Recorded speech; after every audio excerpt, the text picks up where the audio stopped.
권선징악이라는 말에 우리는 참 익숙합니다. 선을 권장하고 악은 버려야 한다. 그것이 마땅하다. 그 말에는 이 세상에는 선은 흥하고 악은 버려야 한다는 일반적인 원칙이 있다라는 것에서 출발되는 말이죠. 그런데 현실은 그것과 좀 다를 때가 많이 있습니다. 의인에게는 좋은 일만 일어나고 악인에게는 나쁜 일만 일어나야 마땅하잖아요. 그런데 실제로 우리가 사는 우리 삶의 리얼리티, 우리 삶의 현실은 그러하지 않아요. 그런 우리의 삶의 모습에 대해서 성경은 굉장히 적나라하게 있는 그대로 우리의 현실을 말하고 있습니다. 금방 제가 드렸던 이 말씀을 전도서에서도 똑같이 말씀하고 있는데요, 오늘 본문 2절을 보십시오. 모든 사람에게 임하는 그 모든 것이 일반이라. 똑같다는 거예요. 의인과 악인, 선한 자와 깨끗한 자와 깨끗하지 아니한 자 달라야 되는데 일어나는 일들이 모두 일반이다. 선인과 죄인, 맹세하는 자와 맹세하기를 무수하는 자가 일반이다. 일어나는 일들이 똑같다는 거예요. 똑같이 죽고, 똑같이 아프고, 똑같이 병들고, 똑같이 때로는 망하고, 똑같이 때로는 성공하고, 일어나는 일들이 일반이라는 거예요. 사실 그 반대인 경우도 많잖아요. 오히려 의인이 더 힘들게 살고 악인이 더 잘 살고, 착하게 사는 사람은 손해보고 희생당하고, 악하게 사는 사람은 자기 마음대로 부를 축적하고 명예를 축적하곤 하는 불의한 현실, 우리가 보게 될 때가 많이 있습니다. 그래서 때로는 하나님이 이해되지 않을 때도 있습니다. 목회를 하는 저도 마찬가지입니다. 성도들의 삶의 모습을 들여다보면 이분은 정말 잘 되어야 하는데, 이 청년은 정말 성공해야 되는데 안 되고 망하고 어려워지는 경우 많고요. 한편으로 바깥에서 하나님 두려운 줄 모르고 자기 뜻대로 마음대로 죄짓고 살아가는 사람들은 너무 잘 나가는 그런 모습 보면서 속상할 때가 저 역시 많이 있습니다. 그래서 우리가 오늘 이 전도서 9장 말씀을 보면서 그 부분을 같이 좀 나누려고 합니다. 오늘 전도서 9장은 8장과 이어지고 있습니다. 8장 마지막 9절 17절을 보겠습니다. 또 내가 하나님의 모든 행사를 살펴보니 해 아래 행해지는 일을 사람이 능히 알아낼 수 없도다. 사람이 아무리 애써 알아보려고 할지라도 능히 알지 못하나니 라고 했고요. 이 8장 마지막 절에 이어서 오늘 9장 1절은 이렇게 시작합니다. 사랑을 받을는지 미움을 받을는지 사람이 알지 못한다. 그래서 이렇게 고백할 수 있어요. 우리는 다 알 수 없습니다. 여러분, 우리가 다 알 수 없는 부분이 너무나 많이 있습니다. 내 작은 머리로 다 이해되지 않는 부분이 너무나 많이 있어요. 우리는 다 알 수 없는 겁니다. 정명성 시인이 있습니다. 이분은 감리교 목사님이세요. 강원도에서 작은 교회 목회를 하고 계십니다. 이분이 여러 시집을 펼쳐냈는데요, 그 중에 진주조개라는 시 한 편을 같이 나누려고 합니다. 아프고 고통스러우냐, 그래도 뱉어내면 안 된다. 뱉어내면 그대로 모래알일 뿐이지만 품으면 보석. 살이 찢기느냐, 피를 흘려라. 그러나 비명을 지르더라도 입은 벌리지 마라. 행여 목숨이 피 흘리다 소생하지 못하고 말더라도 뱉어내지 마라.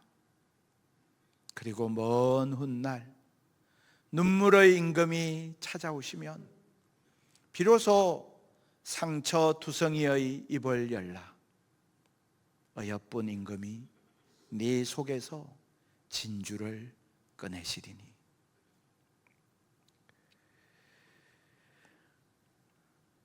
조개는 바깥에서 이 물질이 들어갔을 때 얇은 막을 배출합니다. 그 얇은 막이 그 이물질을 싸고 또 싸고 또 싸서 그것이 수년간 축적되고 그것이 응축되어서 만들어지는 것이 진주입니다. 그래서 진주를 부르는 또 다른 이름이 있는데요, 그것은 얼어붙은 눈물입니다. 나를 찌르는, 나를 아프게 하는 그 돌멩이와 자갈이 내게 들어왔을 때 그 아픔으로 눈물을 흘리고 그럼에도 불구하고 그것을 품고 견디는 가운데 그 눈물이 쌓이고 쌓여서 보석이 된다는 것입니다. 성도가 세상 사람들과 구별되는 지점은 어떤 것일까요? 여러분, 우리에게 일어나는 일들은 일반이에요. 다 똑같아요. 내가 예수를 믿는다고 내게 어려움이 없느냐?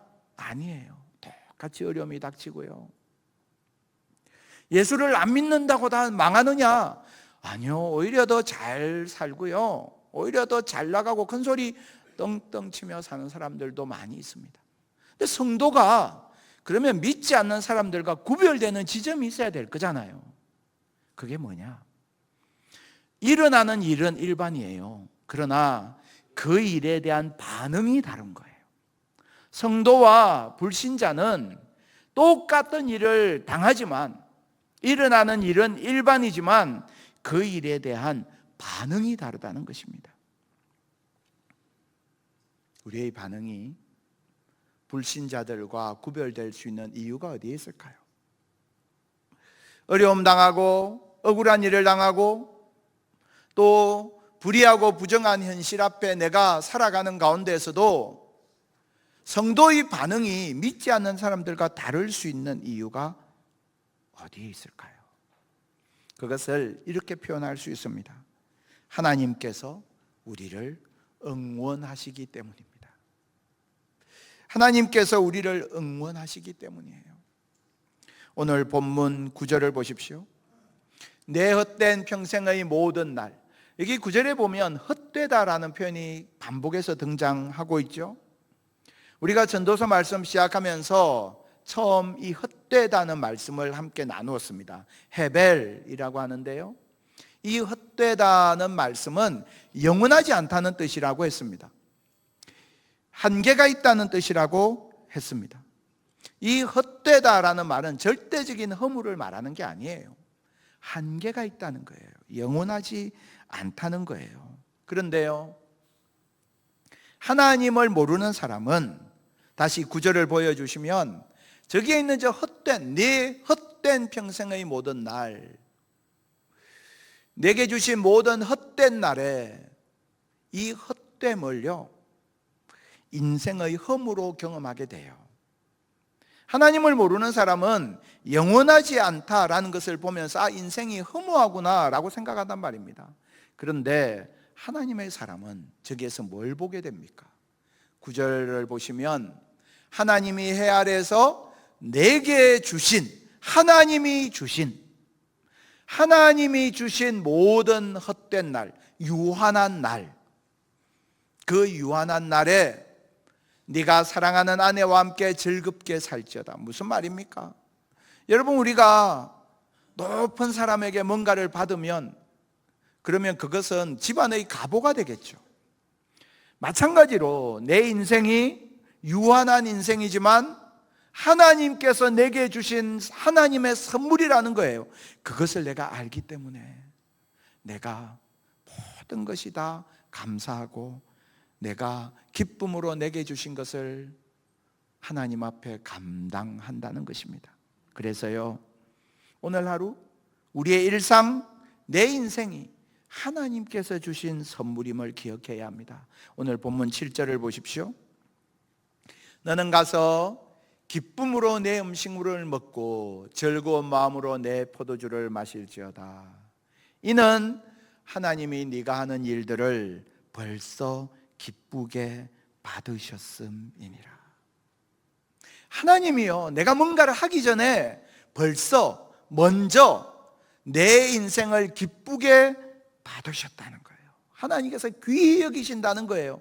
하나님께서 내 인생을 긍정하신다는 거예요. 하나님께서 그래서 내 인생을 응원하신다는 거예요. 여러분, 우리가 운동회를 가보십시오. 운동회를 가보면요, 달리기를 경주를 하잖아요. 우리 아이가 꼴등을 해도 부모는 그 아이 끝까지 응원합니다. 달려가다가 넘어져도 끝까지 응원해요. 때로는요, 꼬린 지점이 저기인데 엉뚱한 방향으로 막 뛰어가는 아이들도 있어요. 그래도 부모는요, 끝까지 응원해요. 그 아이가 뭘 했어가 아니에요. 그냥 무조건 끝까지 응원해요. 왜? 부모니까. 하나님이 우리를 응원하신다라고 할 때 그 하나님의 마음이 그러하다는 거예요. 여러분, 우리가 내 인생 속에서 내가 어렵고 힘들 때도, 내가 부족하고 연약할 때도 하나님은 나를 무조건 끝까지 응원하시는 내 아버지 되시는 줄 믿습니다. 하나님 우리를 그렇게 응원하신다는 거예요. 그래서 그 하나님의 응원하심, 그 하나님의 마음을 오늘 우리가 함께 묵상하고자 하는 것입니다. 자, 부모는요, 자녀를 응원해요. 그러나 한계가 있더라고요. 운동회를 해도 부모가 자녀를 응원할 수 있지만 대신 띄워줄 수는 없고, 수험생들이 시험을 쳐도 부모가 자녀를 위해서 기도해 줄 수는 있지만 대신 시험 쳐줄 수도 없어요. 한계가 있어요.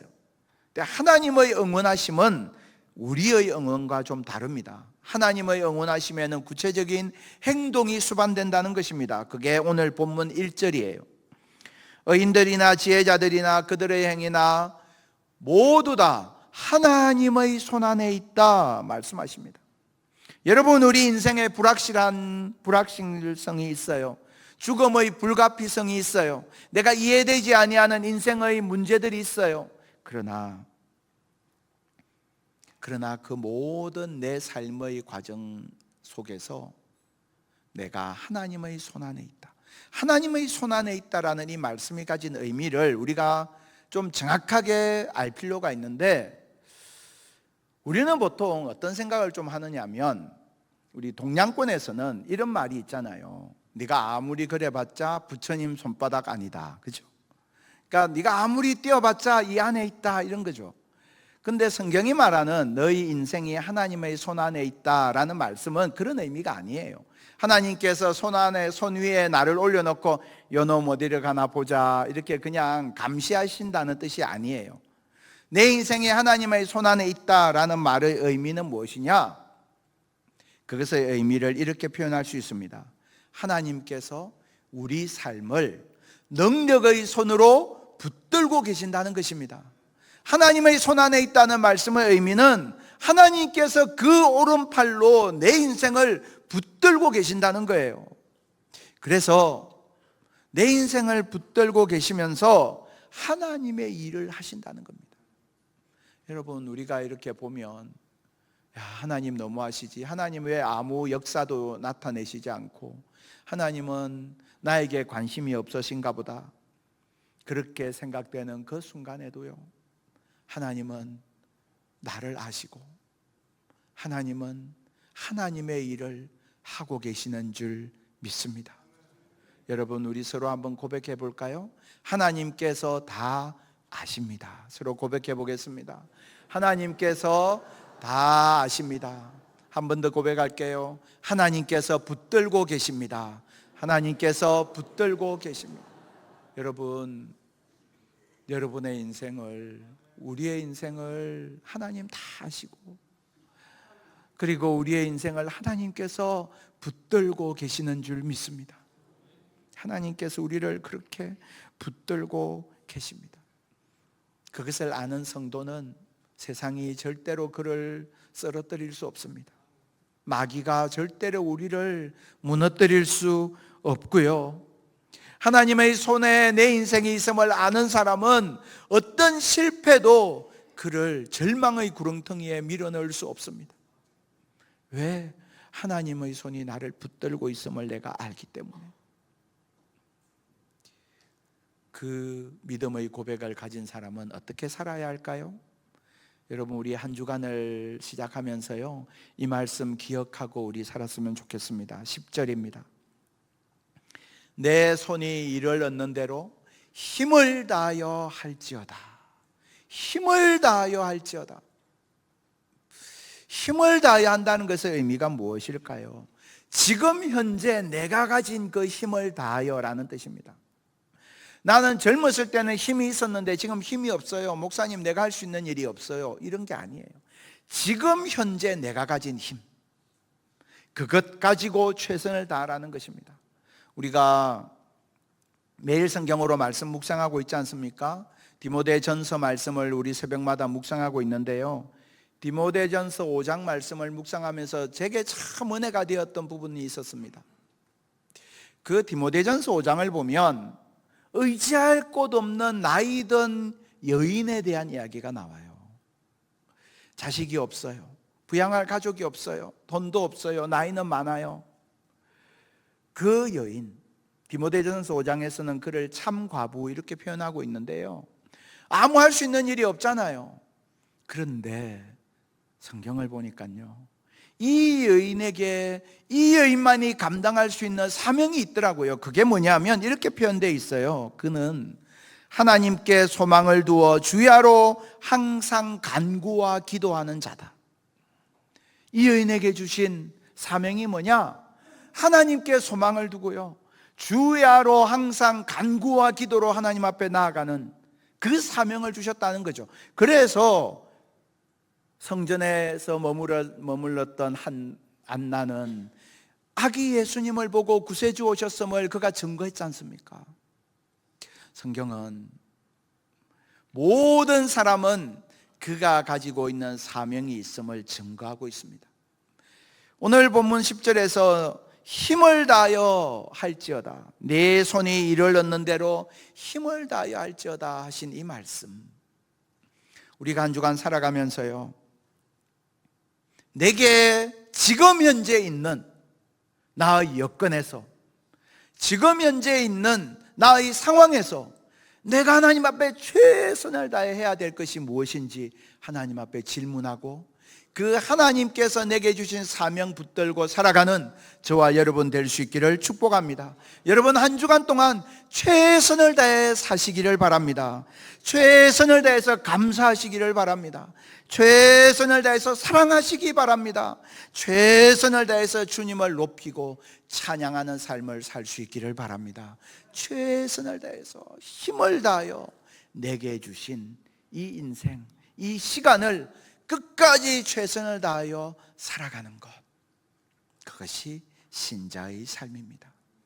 오늘 하나님께서 전도서 9장 말씀을 통해서 주신 이 말씀 우리가 꼭 기억하고, 내게 당하는 일은, 내게 일어나는 일은 다른 사람들과 다를 바 없지만 그 일에 대한 나의 반응은 신자다운 반응, 하나님 백성다운 반응으로 하나님께 영광 돌릴 수 있기를 축복합니다. 세상 사람들과 같은 방식으로 사는 것이 아니라 나는 하나님 자녀다운 방식으로 살아가고 반응할 수 있기를 바랍니다. 왜냐하면 지금도 하나님께서 나를 응원하고 계시기 때문입니다.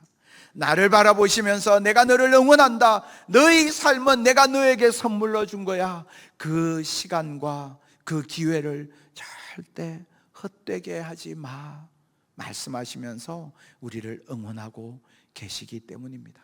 그렇기 때문에 우리 한 주간 동안 내게 주신 자리에서 내게 주신 사명을 발견하고 내게 있는 모든 힘을 다해서 하나님을 사랑하고 이웃을 사랑하며 주님의 뜻을 이루고 살아가는 저와 여러분 다 될 수 있기를 주님의 이름으로 축복합니다. 이 시간에 우리 함께 찬양하기를 원합니다. 찬송가 543장인데요. 정말 귀한 가사입니다. 어려운 일 당할 때 나의 믿음 적으나 의지하는 내 주를 더욱 의지합니다. 세월 지나갈수록 의지할 것뿐일세. 무슨 일을 당해도 예수 의지합니다. 여러분, 모든 상황 가운데서 주님 의지함으로 주님께 영광 돌리는 그런 삶을 살기로 다짐하면서 이 시간 함께 찬송하겠습니다.